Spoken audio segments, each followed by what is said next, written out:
जी गुरुदेव। तो आज हम चैप्टर 11 का श्लोक नंबर 16 से शुरू करेंगे। अर्जुन जो है श्री कृष्ण को वर्णन कर रहे हैं कि क्या मैं किन किन चीजों को, दिव्य चक्षु को पाकर वो किन किन चीजों को देख पा रहे हैं, उन सबका वर्णन कर रहे हैं अर्जुन। तो 16वें श्लोक में अर्जुन कहते हैं, अनेक बाहूदर वक्त्रत्रे नेत्रम पश्यामि त्वां सर्वतोज अनंत रूपम नान्तं न मध्यं न पुनस्तवादिं पश्यामि विश्वेश्वर विश्वरूप। कहते हैं, हे विश्वरूप विश्वेश्वर, आपको मैं अनेक हाथों, पेटों, मुखों और नेत्रों वाला तथा सब ओर से अनंत रूपों वाला देख रहा हूँ। मैं आपके ना आदि को, ना मध्य को और ना ही अनंत को देख रहा हूँ कि कोई छोर नहीं नजर आ रहा, कोई आर पार नजर नहीं आ रहा। तो विश्वरूप और विश्वेश्वर, इन दो संबोधनों का तात्पर्य है कि मेरे को जो कुछ भी दिख रहा है वह सब कुछ आप ही हैं और इस विश्व के मालिक भी आप ही हैं। सांसारिक मनुष्यों के शरीर तो जड़ होते हैं और उनमें शरीरी जो है वो चेतन होता है, लेकिन आपके विराट रूप में शरीर और शरीरी ये दो अलग अलग विभाग नहीं है। विराट रूप में शरीर और शरीरी रूप से एक आप ही स्थित हैं, ऐसा अर्जुन कहते हैं। इसलिए विराट रूप में सब कुछ चिन्मय ही है। तात्पर्य यह है कि अर्जुन विश्व रूप संबोधन देकर यह कह रहे हैं कि आप ही शरीर हैं और विश्वेश्वर संबोधन देकर कह रहे हैं कि आप ही शरीरी, उस शरीर के मालिक हैं। विश्वेश्वर भी आप ही हैं और विश्व भी आप ही हैं। फिर मैं आपके हाथों की तरफ देखता हूं तो आपके हाथ भी अनेक हैं, अनेक बाहुदर, और आपके पेट की तरफ देखता हूं तो पेट भी अनेक हैं। आपके मुख की तरफ देखता हूं तो मुख भी अनेक हैं और नेत्रों की तरफ देखता हूं तो वो भी अनेक हैं। तात्पर्य है कि आपके हाथों, पेटों, मुखों और नेत्रों का कोई अंत नहीं है, ये सब के सब अनंत हैं। वस्तु, व्यक्ति, पदार्थ आदि के रूप में चारों तरफ अनंत ही अनंत दिखाई दे रहे हैं। आपका कहाँ अंत है इसका भी पता नहीं, आपका मध्य कहाँ है इसका पता नहीं, और आपका आदि कहाँ है ये भी कुछ समझ में नहीं आ रहा।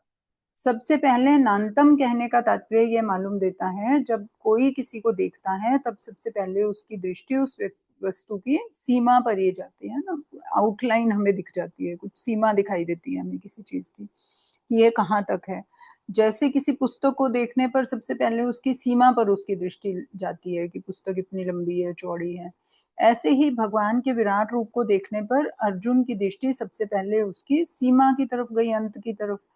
तो अंत का कोई कुछ नहीं दिखा तो मध्य भाग पर गई, फिर आरंभ की तरफ गई, लेकिन कहीं भी कुछ भी उनको पता ही नहीं चला कहाँ आदि है, कहाँ अंत है, कहाँ मध्य है। इसलिए यहाँ पर ये क्रम आया है, नान्तम न मध्यम पुनस्त्वादिम, पहले अंत फिर मध्य फिर आदि। फिर कहते हैं परिशिष्ट भाव, यहाँ भगवान के विराट रूप की अनंतता का वर्णन हुआ है। भगवान के एक अंश में भी अनंतता है। जैसे स्याही में किस जगह कौन सी लिपि नहीं है, सोने में किस जगह कौन सा गहना नहीं है, कुछ भी बनाया जा सकता है, किसी भी सोने के किसी भी पार्ट से कोई भी गहना बन सकता है। तो इस तरह से भगवान में क्या नहीं है, भगवान में स्वाभाविक तौर पर ही सब कुछ विद्यमान है, वो प्रतीत अलग अलग हो रहा है बस। फिर आगे 17 श्लोक में कहते हैं अर्जुन, किरीटी किरीटी नंगदिन चक्रिन च तेजो राशिं सर्वतो दीप्तिमन्तम् पश्यामि त्वां दुर्निरीक्ष्यं समन्तात् दीप्तान् लार्क्यधू यदूतिम प्रमेयम। मैं आपको किरीट, मुकुट, गदा, चक्र तथा शंख और पद्म धारण किए हुए देख रहा हूँ। आपको आपको तेज की राशि सब और प्रकाशमान वाले दे दीप्यमान अग्नि तथा सूर्य के समान कांति वाले नेत्रों के द्वारा कठिनता से देखे जाने योग्य है और सब तरफ से अप्रमेय स्वरूप देख रहा हूँ। तो क्या कहते हैं अर्जुन कि आपको मैं किरीट गदा और चक्र, किरीटन गदिन चक्रिंच, किरीट गदा और चक्र धारण किए हुए देख रहा हूँ। यहाँ च पद से शंख और पद्म को भी लेना चाहिए। इसको तात्पर्य है कि अर्जुन को विश्व रूप में भगवान विष्णु का चतुर्भुज रूप दिखाई दे रहा है और चारों भुजाओं में जो भी चार उनके अस्त्र शस्त्र हैं, शंख और पद्म वगैरह भी हैं, वो सब उसको दिखाई दे रहे हैं। तेजो राशि, आप तेज की राशि हैं, मानो तेज का समूह इकट्ठा हो गया है। इसका पहले संजय ने वर्णन किया कि आकाश में हजारों सूर्य एक साथ उदित होने पर भी भगवान के तेज की बराबरी नहीं कर सकते। ऐसे आप प्रकाश स्वरूप हैं। फिर कहते हैं सर्वतो दीप्तिमंतम, यहाँ प्रकाश रूप होने के कारण आप चारों तरफ प्रकाश ही प्रकाश कर रहे हैं। फिर कहते हैं खूब दे दीप्यमान अग्नि और सूर्य के समान आपकी कांति है। जैसे सूर्य के तेज प्रकाश के सामने आंखें चौंध जाती हैं, ऐसे ही आपको देखकर भी आंखें चौंध जाती हैं। अतः आप कठिनता से देखे जाने योग्य हैं। आपको ठीक तरह से देखा नहीं जा सकता क्योंकि आंखें ही बंद हो रही हैं, इतना तेज प्रकाश है। यहाँ बड़े आश्चर्य की बात है कि भगवान ने अर्जुन को दिव्य दृष्टि दी थी, लेकिन वो दिव्य दृष्टि वाले अर्जुन भी जो है विश्व रूप को देखने में समर्थ नहीं हो पा रहे हैं। ऐसा जो है इतना प्रकाश है भगवान का। आप सब तरफ से अप्रमेय अपरिमित हैं, अर्थात आप प्रमा माप के विषय नहीं है, अप्रमेय है, प्रमाण माप के विषय नहीं है। प्रत्यक्ष अनुमान उपमान शब्द अर्थापत्ति अनुपलब्धि आदि कोई भी प्रमाण आपको बताने में काम नहीं करता, क्योंकि प्रमाणों में शक्ति जो दी है आपने ही दी है, तो प्रमाण आपको कैसे जांच पाएंगे। फिर अप्रमेयम, परमात्मा के सगुण निर्गुण साकार निराकार सभी रूप जो हैं अप्रमेय हैं, तो उनका अंश जीवात्मा जो है वो भी अप्रमेय हो गया। वे परमात्मा ज्ञान का विषय नहीं है क्योंकि वो ज्ञान के भी ज्ञाता हैं। दुर्निरीक्ष्यम, भगवान के द्वारा प्रदत्त दिव्य दृष्टि से भी अर्जुन भगवान के विराट रूप को देखने में पूरे समर्थ नहीं हो पा रहे हैं। इससे सिद्ध होता है कि भगवान की दी हुई शक्ति से भी भगवान को पूरा नहीं जाना जा सकता। भगवान भी अपने को पूरा नहीं जान सकते हैं ना। अगर पूरा खुद ही भगवान अपने आप को डिस्क्राइब कर दें तो फिर अनंत कैसे रहेंगे, वो हो ही नहीं सकते। तो वो खुद भी अपने आप को डिस्क्राइब नहीं कर सकते हैं पूरा। फिर अब आगे के श्लोक में अर्जुन भगवान को निर्गुण निराकार सगुण निराकार और सगुण साकार रूप में देखते हैं और भगवान की स्तुति करते हैं ना। भगवान के तीन लेवल्स हमने देखे थे। एक निर्गुण निराकार है जिसकी तो व्याख्या ही नहीं की जा सकती, क्योंकि ना गुण है कोई ना आकार है, तो क्या ही बोलोगे उसके बारे में। फिर एक सगुण निराकार है, निराकार है लेकिन उसमें गुण है। गुण कौन से हैं? सच्चित और आनंद, ये उसके गुण हैं। फिर सगुण साकार में जब भी वो प्रत्यक्ष रूप में अवतार में आते हैं, राम जी, कृष्ण जी, देवी है ना, गणेश जी, जो भी शिव जी, तो वो सगुण साकार रूप हो गए भगवान के। तो इसकी व्याख्या करते हुए अर्जुन कहते हैं त्वमक्षरं परमं वेदितव्यं तवमस्य विश्वस्य परं निधानम् तम त्वमव्ययः शाश्वत धर्मगोप्ता सनातनस्त्वं पुरुषो मतो मे। आप ही जानने योग्य परम अक्षर हैं, आप ही इस संपूर्ण विश्व के परम आश्रय हैं, आप ही सनातन धर्म के रक्षक हैं और आप ही अविनाशी सनातन पुरुष भी खुद ही हैं, ऐसा मैं मानता हूँ। तो क्या कह रहे हैं? वेदों, शास्त्रों, पुराणों, स्मृतियों, संतों की वाणियों और तत्वज्ञ जीवन मुक्त महापुरुषों द्वारा जानने योग्य जो परमानंद स्वरूप अक्षर ब्रह्म है, जिसको निर्गुण निराकार कहते हैं, वो आप ही हो।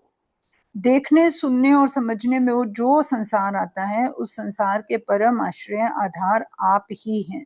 जब महाप्रलय होता है तब संपूर्ण संसार कारण सहित आप में लीन होता है और फिर महासर्ग में के आदि में आपसे ही प्रकट होता है। इस तरह आप ही इस पूरे संसार के परम निधान हैं। फिर जब धर्म की हानि और अधर्म की वृद्धि होती है, तब आप ही अवतार लेकर अधर्म का नाश करने के लिए सनातन धर्म की रक्षा करते हैं। इससे वो सगुण साकार रूप का वर्णन करते हुए भगवान की स्तुति करते हैं। फिर कहते हैं अव्यय अर्थात अविनाशी, सनातन, आदि रहित, सदा रहने वाले उत्तम पुरुष जो हैं आप ही हैं, ऐसा मैं मानता हूँ। इसका परिशिष्ट भाव है, यहाँ त्वम अक्षरम परमम वेदी त्वम तव्यम पदों से निर्गुण निराकार की बात आई है। त्वम अस्य विश्वस्य परम निधानम पदों से सगुण निराकार की बात आई है। और त्वम शाश्वत धर्म गोप्ता पदों से सगुण साकार की बात आई है। तात्पर्य है कि निर्गुण निराकार, सगुण निराकार और सगुण साकार ये सब मिलकर भगवान का ही समग्र रूप है। भगवान किसी भी रूप में प्रकट हो सकते हैं, प्रतीत हो सकते हैं, जिसको जानने पर कुछ भी जानना बाकी नहीं रहता, क्योंकि उसके सिवाय कोई दूसरी वस्तु ही नहीं है, तो क्या जानेंगे। ये कहते हैं ना कि भगवान को जानने के बाद कुछ भी और जानना बाकी नहीं रहता, तो उसका मतलब यही है कि उसके सिवाय जब ये पता चल जाता है कि कुछ है ही नहीं, एग्जिस्ट ही नहीं करता, सब कुछ सिर्फ भ्रांति या प्रतीति मात्र है, तो फिर क्या जानने का उसको।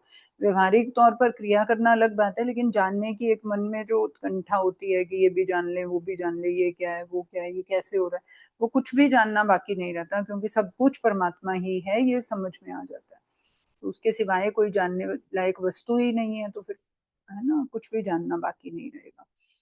फिर क्या है, 15वें से लेकर 18वें श्लोक तक आश्चर्यचकित कराने वाले देव रूप का वर्णन करके अब आगे के 2 श्लोक में अर्जुन उस विश्व रूप की उग्रता, प्रभाव और सामर्थ्य का वर्णन करते हैं, है ना। अभी तो आश्चर्यचकित हो रहे थे अर्जुन उस रूप को देखकर, तो बोल रहे थे कि ये सब है।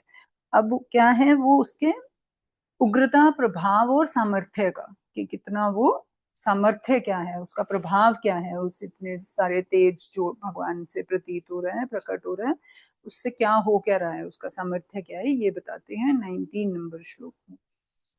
तो कहते हैं अनादि मध्यांतम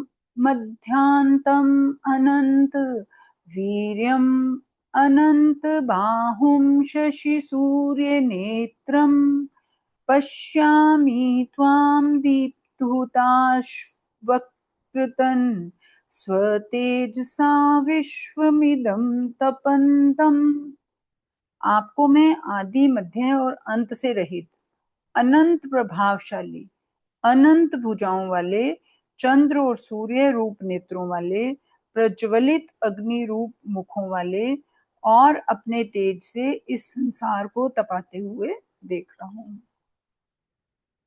कि इतना ज्यादा जो आपका प्रभाव है, इतना ज्यादा जो तेज है आपका, उससे मैं इस संसार को पूरे तपाते हुए आपको देख रहा हूँ। तो क्या कहते हैं कि आप आदि, मध्य और अंत से रहित हैं। ये तो पहले भी बोला अर्जुन ने कि आपकी कोई सीमा ही नहीं है। 16वें श्लोक में भी कहा अर्जुन ने कि मैं आपके आदि, मध्य और अंत को नहीं देखता हूँ। वहां तो देशकृत अनंतता का वर्णन हुआ है और यहाँ कालकृत अनंतता का वर्णन हुआ है ना। एक तो स्पेस में कि उसकी कोई सीमा नहीं है, ऐसे हो गया, और एक कालकृत का क्या हो गया कि टाइम से भी परे है। मैं अभी भी देख रहा हूँ, पास्ट भी देख रहा हूँ, फ्यूचर भी देख रहा हूँ, ऐसे उस टाइम के लिहाज से भी जो है कोई मेरे को सीमा नजर नहीं आ रही है। हमें क्या है, हमें प्रेजेंट जो है उसकी बिल्कुल ऐसे प्रतीति होती है। पास्ट सिर्फ हमारी मेमोरी में होता है और फ्यूचर भी थॉट्स में होता है, ऐसा होगा वैसा होगा, वो सूक्ष्म संसार में होती हैं पास्ट और प्रेजेंट की बातें, सॉरी पास्ट एंड फ्यूचर की बातें। सिर्फ प्रेजेंट जो है वो हम इन अपने चक्षुओं से देख सकते हैं। तो वहां पे क्या है, वो पास्ट, प्रेजेंट, फ्यूचर सब दिख रहा है उसको, तो दोनों तरह से अनंत है।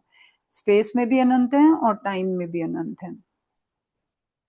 तात्पर्य है कि देशकृत, कालकृत, वस्तुकृत आदि किसी भी तरह से आपकी सीमा नहीं है। संपूर्ण देश काल आदि आपके अंतर्गत है, फिर आप देश काल आदि के अंतर्गत कैसे आ सकते हैं। अर्थात देश काल आदि किसी के भी आधार पर आपको मापा नहीं जा सकता।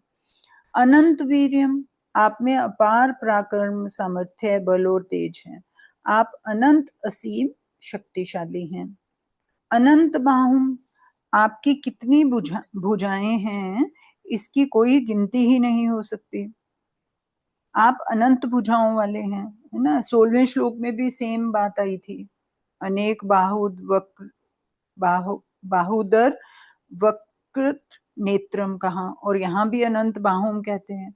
तो ऐसे लगता है कि रेपिटेशन हो रही है, जैसे आदि मध्य अंत की रेपिटेशन हुई है, ऐसे लग रहा है इसमें भी रेपिटेशन है, लेकिन ये भी रेपिटेशन नहीं है, क्योंकि वहां क्या था, विराट रूप भगवान के देव रूप का वर्णन है, और यहाँ उग्र रूप का वर्णन है ना। उग्र रूप का वर्णन होने से यहाँ विश्वम इदम तपंतम आया है। और आगे 20वें श्लोक में जो है, दृष्टवाद्भुतम रूपम उग्रम त्वेदम लोकत्रयम प्रव्यथितम पद, इस तरह से उग्र रूप है क्योंकि, तो उस हिसाब से यहाँ पे डिस्क्राइब किया गया है। फिर को कहते हैं कि संसार मात्र को प्रकाशित करने वाले जो चंद्र और सूर्य हैं वो तो आप ही के नेत्र हैं, इसलिए संसार मात्र को आपसे ही प्रकाश मिलता है। उनके नेत्रों की जगह भगवान के उनको जो है चंद्र और सूर्य दिख रहे हैं। फिर कहते हैं यज्ञ होम आदि में जो कुछ अग्नि में हवन किया जाता है उन सबको ग्रहण करने वाले दे दीप्यमान अग्नि रूप मुख वाले भी आप ही हैं। फिर कहते हैं अपने तेज से संपूर्ण विश्व को तपाने वाले भी आप ही हैं। स्व तेज सा विश्वम इदम तपंतम। तात्पर्य यह है कि जिन जिन व्यक्तियों, वस्तुओं, परिस्थितियों आदि से प्रतिकूलता मिल रही है उनसे ही संपूर्ण प्राणी संतप्त हो रहे हैं। तो संतप्त करने वाले और संतप्त होने वाले दोनों एक ही विराट रूप के अंग हैं। इसका परिशिष्ट भाव है श्लोक का कि भगवान सब तरह से अनंत है। उनके तेज से तपने वाला विश्व जो है वो भगवान से अलग नहीं है, अतः तपाने वाला और तपने वाला दोनों ही भगवान के स्वरूप हैं। फिर इसी उग्र रूप को आगे कंटिन्यू करते हुए अर्जुन कहते हैं,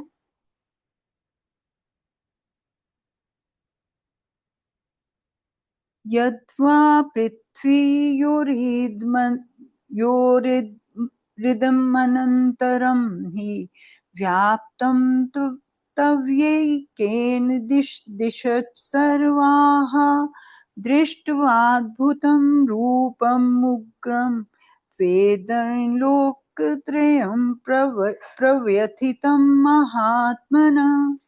हे महात्मन, यह स्वर्ग और पृथ्वी के बीच का अंतराल और संपूर्ण दिशाएं एक आपसे ही परिपूर्ण है।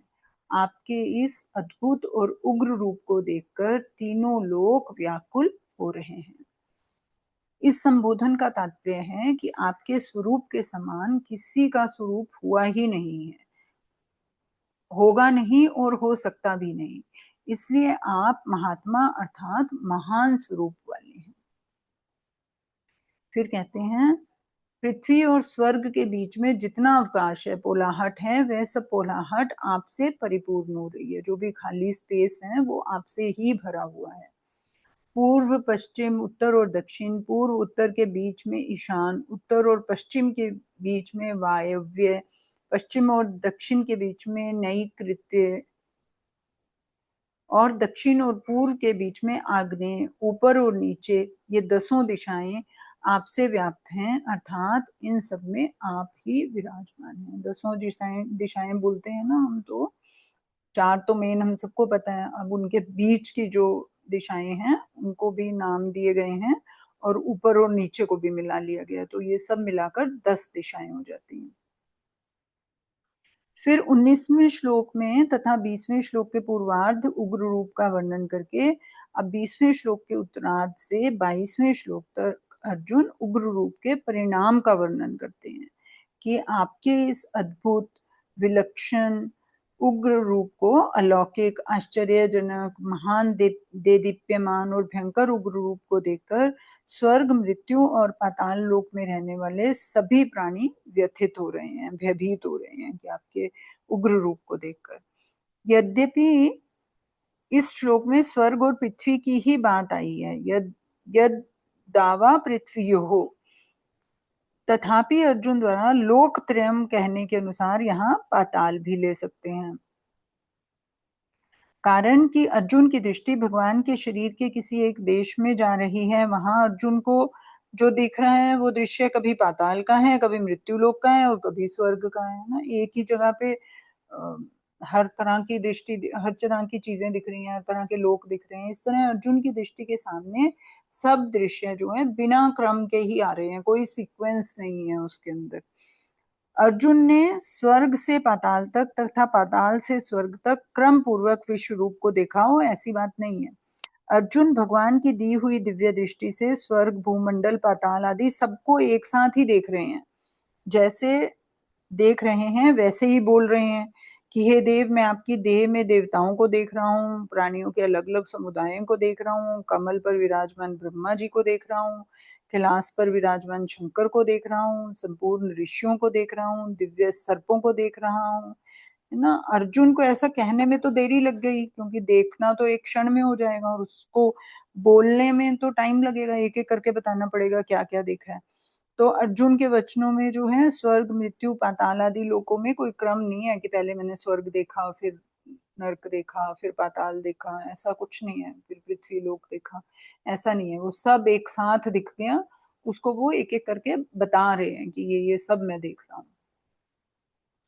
यहाँ पर एक शंका होती है कि अगर विराट रूप को देखकर त्रिलोकी व्यथित हो रही है तो दिव्य दृष्टि के बिना त्रिलोकी ने विराट रूप को कैसे देखा, है ना। कि अर्जुन को तो दिव्य चक्षु लेने पड़े थे, तब उसको उग्र रूप दिखा था या भगवान का विश्व रूप दिखा था। तो तीनों लोक के प्राणी वो कह रहे हैं कि आप भयभीत हो रहे हैं सभी प्राणी, तो उनको तो कैसे भगवान दिख गए, जो नॉर्मल उनके चक्षु हैं, उनके संसारिक चक्षु हैं, उनसे कैसे दिख गए। और अगर दिखे ही नहीं तो फिर भयभीत कैसे हुए, है ना। तो भगवान ने तो केवल अर्जुन को ही दी थी दिव्य दृष्टि। त्रिलोकी को विराट रूप देखने के लिए दिव्य दृष्टि किसने दे दी, क्योंकि प्राकृत चर्म चक्षुओं से तो विराट रूप देखा ही नहीं जा सकता। और हम कह रहे हैं, अर्जुन कह रहे हैं कि विराट रूप को देखकर त्रिलोकी के संतप्त और व्यथित हो रहे हैं सब प्राणी। तो इसका समाधान यह है कि संतप्त और व्यथित होने वाले त्रिलोकी भी उस विराट रूप के ही अंतर्गत है, अर्थात विराट रूप का ही अंग है। संजय ने और भगवान ने विराट रूप को एक देश में देखने की बात एक स्तंभ कही, पर अर्जुन ने एक देश में देखने की बात नहीं कही। कारण कि विराट रूप देखते हुए भगवान के शरीर की तरफ अर्जुन का ख्याल ही नहीं गया, उनकी दृष्टि केवल विराट रूप की तरफ ही बह गई। जब सारथी रूप भगवान के शरीर की तरफ भी अर्जुन की दृष्टि नहीं गई, तब संतप्त और व्यथित होने वाले इस लौकिक संसार की तरफ अर्जुन की दृष्टि कैसे जा सकती है। इससे सिद्ध होता है कि संतप्त होने वाला, संतप्त करने वाला तथा व्यथित होने वाला और व्यथित करने वाला, ये चारों उस विराट रूप के ही अंग हैं। अर्जुन को ऐसा लग रहा है कि त्रिलोकी के विराट रूप को देखकर व्यथित त्रिलोकी विराट रूप को देखकर व्यथित भयभीत हो रही है, पर वास्तव में विराट रूप के अंतर्गत भयानक सिंह, व्याघ्र, सांप और जंतुओं को और मृत्यु को देखकर त्रिलोकी भयभीत हो रही है ना। संसार तो आप खुद ही इटसेल्फ ही भयभीत रहता है पूरे टाइम। संसार में जितने भी प्राणी हैं, कभी किसी चीज से भयभीत रहते हैं, कभी किसी चीज से भयभीत रहते हैं। कुछ ना कुछ डर बना रहता है, वो मोमेंटरी खत्म होता है, फिर किसी और चीज का डर आ जाता है ना। तो कभी बीमारी का, कभी फाइनेंसेस का, कभी है ना रिलेशंस का, या वट एवर, जो भी डर आते रहते हैं। इसी तरह से जंगल में पशुओं को एक दूसरे से डर लगता है, भागते फिरते हैं अपनी जान बचाने के लिए। तो इस तरह से, लेकिन वो सब डर रहे हैं क्योंकि अर्जुन तो खुद उस रूप को देखकर डर रहा था, तो उसको लग रहा था कि वो सब भी उसके उस रूप को देखकर डर रहे हैं, जबकि वो सब तो उस रूप के अंदर प्रकट हो रहे थे। तो उस रूप को देखकर कैसे डरेंगे, वो उस रूप को देखकर नहीं डर सकते। तो जो उसके मन में खुद जो भावनाएं उठ रही थी, वो उनको दूसरों पर भी अध्यारोपित कर रहा था कि वो भी उसी रूप से डर रहे हैं। अब देखने, सुनने और समझने में आने वाला संपूर्ण संसार भगवान के दिव्य विराट रूप का ही एक छोटा सा अंग है। संसार में जो जड़ता, परिवर्तनशीलता, अदिव्यता दिखती है वह वस्तुतः दिव्य विराट रूप की ही एक झलक है, एक लीला है। विराट रूप की जो दिव्यता है उसकी तो स्वतंत्र सत्ता है, पर संसार की जो अदिव्यता है उसकी स्वतंत्र सत्ता नहीं है। अर्जुन को तो दिव्य दृष्टि से भगवान का विराट रूप देखा, पर भक्तों को भाव दृष्टि से यह संसार भगवत स्वरूप दिखता है। तात्पर्य है कि जैसे बचपन में बालक का कंकड़ पत्थरों में जो भाव रहता है वैसा भाव बड़े होने पर नहीं रहता, बड़े होने पर कंकड़ पत्थर उसे आकृष्ट नहीं करते, ऐसे ही भोग दृष्टि रहने पर संसार में जो भाव रहता है वह भाव भोग दृष्टि के मिटने पर नहीं रहता। जिनकी भोग दृष्टि होती है उनको तो संसार सत्य दिखता है, पर जिनकी भोग दृष्टि नहीं है ऐसे महापुरुषों को संसार भगवत स्वरूप ही दिखता है। जैसे एक स्त्री बालक को माँ के रूप में, पिता को पुत्री के रूप में, पति को पत्नी के रूप में, सिंह को भोजन के रूप में दिखती है, ऐसे ही यह संसार चर्म दृष्टि से सच्चा, विवेकशील से परिवर्तनशील, भाव दृष्टि से भगवत स्वरूप और दिव्य दृष्टि से विराट रूप का एक छोटा सा अंग दिखता है। अगर हम चर्म दृष्टि से देखें तो क्या लगेगा हमें? ये संसार सच्चा लगेगा कि वास्तविक है, ये सब कुछ दिख तो रहा है हमें, सच है, कहाँ झूठ है। लेकिन विवेक अगर हम लगाना शुरू करें तो हमें पता चलेगा ये तो सब परिवर्तनशील है, यहाँ तो कुछ भी कांस्टेंट नहीं है। भाव लगाना शुरू करते हैं तो सब कुछ भगवान का स्वरूप ही दिखेगा, भगवान ही प्रकट हो रहे हैं सब जगह। और दिव्य दृष्टि अगर हम लगानी शुरू करें तो फिर क्या होगा कि विराट रूप है उसमें से एक छोटा सा पार्ट ये जो है वो संसार है। फिर इसका परिशिष्ट भाव क्या है? इस श्लोक में आए त्वयि केन पद का तात्पर्य है कि असंख्य रूपों में एक आप ही हैं। आपके अनेक रूपों की कोई गणना नहीं कर सकता, पर उनमें हैं आप एक ही। भगवान में अनेक तरह की अद्भुतता है। वे देश, काल, व्यक्ति, वस्तु, रूप, ज्ञान, योग आदि सब दृष्टियों से अनंत हैं। जिसको हमने देखा नहीं, सुना नहीं, जाना नहीं, समझा नहीं और जो हमारी कल्पना में आया ही नहीं, वह सब जो है विराट रूप के अंतर्गत है। ठीक है जी।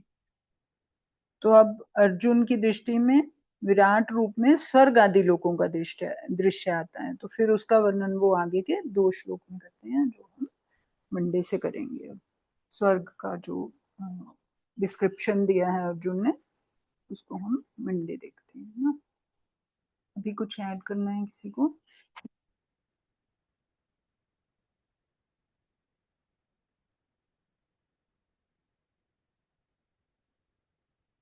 ठीक है, फिर कल मिलते हैं, मंडे को मिलते हैं ना आगे डिस्क्रिप्शन के साथ। जय गुरुदेव। ओके जी, जय गुरुदेव। जय गुरुदेव।